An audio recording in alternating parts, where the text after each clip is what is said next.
break free from self-sabotaging or limiting patterns. This is what happened with a client I worked with, who I will name Rob to keep his identity safe, and he did give me permission anyway to share his story. So Rob was looking for depression counselling, and he initially contacted me to explore his low moods and his inability to remain faithful in his relationship with a woman that he loved. This was making him feel down, confused and lonely, because he started to believe that he will never be able to live a content life as a husband and a father in the future. Through lots of discussions, I realised that Rob had been through a very stressful childhood. His mother was a victim of domestic violence, and so he moved around a lot, and there were several occasions where he was put into foster care whilst the authorities investigated the family setup. Rob, for a period of 2 years, had different caregivers and had to change school and, of course, homes to where the caregivers lived. This lack of stable home environment and a strained relationship with his mother and father led Rob deciding early on in his teenage years that he had to defend for himself and not to trust or rely on anyone. He also decided that when he got into a relationship, it would not be like his parents. It would be loving, close, and secure. Despite his wishes for himself and future, he found it hard to be emotionally intimate with people and be vulnerable. He also never felt that he was loved enough. He craved attention. He craved being praised. His girlfriend gave him a lot of attention, and yet he never felt loved. He found it hard to talk about his feelings. He avoided deep conversations, and he was in the habit of lying because he liked to keep secrets to not give away his full self. To drown his uncomfortable feelings, he liked to drink. And when he drank excessively. He would drink every few weeks, it wasn't a daily thing. And when he did, he often couldn't remember the end of the night. Sometimes he would go out on nights and flirt with many different women because he craved the attention. Often in his early relationship years, he preferred one-night stands to meaningful relationships because he was scared of them. And what struck me about Rob was that he had such a caring side. He cared deeply for animals, and he cared about famine. He cared about gay rights and women's rights. He cared about a lot of things. And the reason that he came to me was because he was in a relationship. He wanted to commit. He wanted to get married. He wanted a life with her. And yet he didn't know if he would be able to stop craving attention from other women. It came to a critical point in their relationship where Rob went out drinking and ended up taking home another woman's number, and his girlfriend also found that he was registered on a dating site. She was really confused because they'd been speaking about marriage and children. And this is when Rob decided to do my 3-day breakthrough intensive. He wanted to get to the root of why he was struggling to commit fully, why he was finding it hard to say yes to marriage, yes to children, why he needed to be desired by other women, when, in his words, the woman that he was with was perfect, more than he could ever dream for. And in our 3-day breakthrough program, we found that there were many limiting beliefs that he had adopted about himself. He believed that he was no good. He believed that he was unattractive. He believed that he would be abandoned and dumped. And this was shaping his behaviour. He realised that his insecurities triggered him to drink. And he also had beliefs around alcohol that he had no control after the 4th drink. If you believe that, you're not going to have control, because whatever you believe comes true. And when we cleared his fears, his self-frustration, increased his confidence, he felt free. And he left the 3-day program and saying, Nicola, I'm going to go and sort my life out, sort my relationship side out, and change his behaviours. He felt motivated. He knew what he needed to do before working with me. But the problem was he couldn't do it because of the fear, because of these limiting decisions and beliefs. So this freed him to go and do what he knew he needed to do. 15 months on, he got married, had twin baby girls, is an amazing hands-on dad, and has come off all his medication that he had been on for many years. Part of this program was making sure that he was rebuilding the neural connections and collapsing the ones that were not serving him. And there's a way that I do that, which I passed on the technique to him that he could then carry that on every week for himself through a 20-minute practice. So there are ways to change the stress and the trauma stored in our body, in our brain chemistry, without medication. And I'm not saying that medication is bad. Of course, it can help many people. This was just his goal to come off of it. The ACE study shows that when someone has lived through adverse childhood experiences, the traumatic feelings are imprinted on their brain, and this in turn influences the decisions they make as adults, which is so understandable because from the age of 0 to 7, we are so impressionable. We copy everything like a sponge. Everything we see or experience in our early years is imprinted on our brain and builds the foundation for our future. And as you can recognise from Rob's case, adverse childhood experiences can impact a person's ability to maintain healthy relationships. So that's the first point. The second is to understand the science.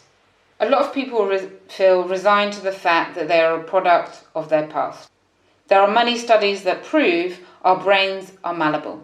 We are able to rewire our neural pathways through practice, repetition of behaviour, and reaffirming positive thoughts or emotion.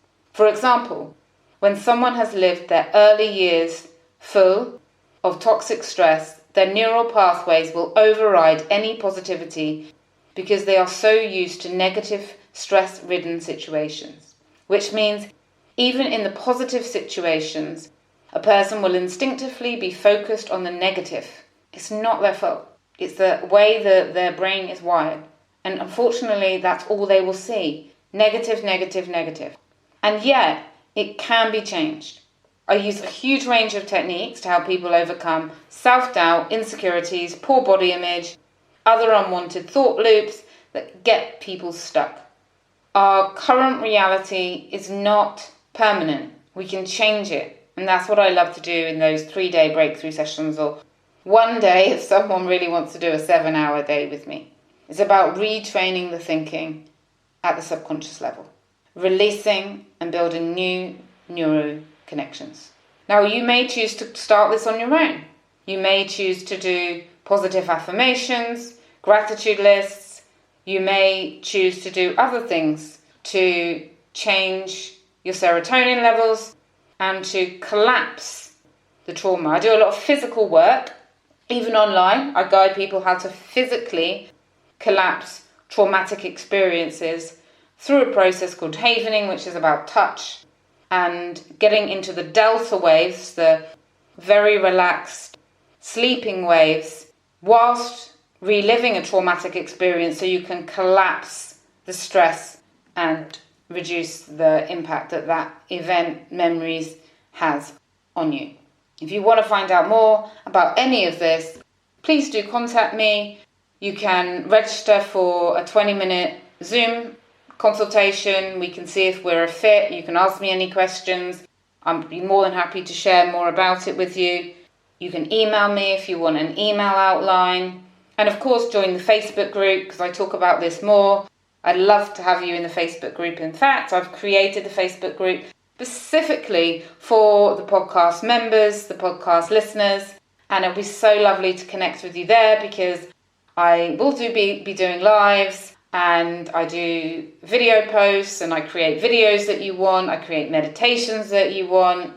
And it's a really nice way to encourage one another, support one another through our journey to live the best life we can. I also love music. That can be a great way to get yourself into a positive state, to create positive feelings within you. I love doing my workout. As you know, I love dance music. So I love doing my workouts with like really high intensity dance tunes that I used to listen to when I used to go out clubbing. And it just brings me a sense of happy nostalgia, joy, sets me up for the day. So doing anything like that, you know what lifts you, what makes you feel great. Make sure that you make it a habit if you're to reinstall and refresh your positive connections. So I have 2 more points that I'd just love to share with you. The third one is to be on the cause side and take responsibility now. There's a universal law of cause and effect. This is where everything that happens in our life, we can either have a choice to live our life on the effect side of the equation, or to ask ourselves, how am I causing this and creating this? The root cause, of course, with adverse childhood experiences is out of our control.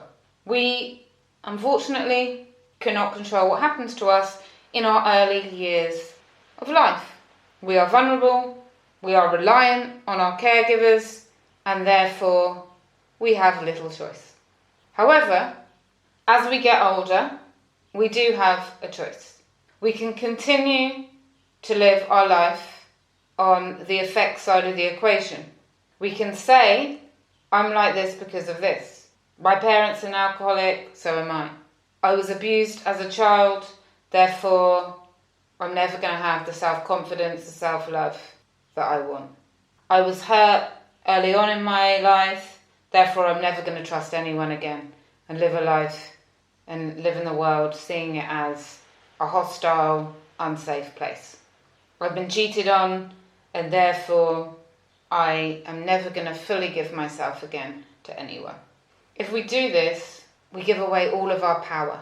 Living our life on the effect side is not going to free us to have the life that we want. We need to also be asking ourselves, how am I creating this problem now? How am I causing this problem now? Remembering that we can unlearn any behaviour. All behaviour is learned. We can learn it and we can unlearn it. We can learn new ways of reacting, interacting and being. We can change our brain chemistry. Yes, it may take some work. It may take energy, time, and sometimes a financial commitment. And yet it's possible. Only you know, and you can decide if you feel that it's worth it. Those that do commit to saying enough is enough. I don't want to be a victim of my childhood. I don't want to be living a mediocre life. I don't want to be up and down. I'm sick and tired of living life where it's not bad, so. I want to take control. I want to experience true happiness, true self-love, true enjoyment. And this is possible. And it's only possible when we say to ourselves, okay, yes, this happened to me. I'm going to give myself love and compassion. And I'm also going to look at how am I causing this? How am I creating this?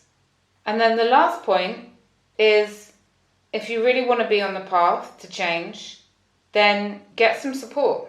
Whether that support is through a friend, a coach, a book, whatever support that you feel that you need, make sure that you get somebody, and I really, really mean and believe in this, and feel free to reject it if you don't. You want to find someone to support you that isn't going to be going into your past over and over and over again, into your problems again and again and again and again. And here is why. Let's say that you've had a terrible childhood, or you've had a terrible experience as an adult, or you've been hurt, cheated on, betrayed, whatever it is in your life. And you go to a counsellor every week, let's say, and you repeat everything that's happened to you. You repeat your negative thoughts, your anxious thoughts, your depressive thoughts, your things you don't like about yourself, the things you don't like about your life, the things you don't like about your relationship. And each week you just offload and offload and offload. All you are doing is reinforcing that in your subconscious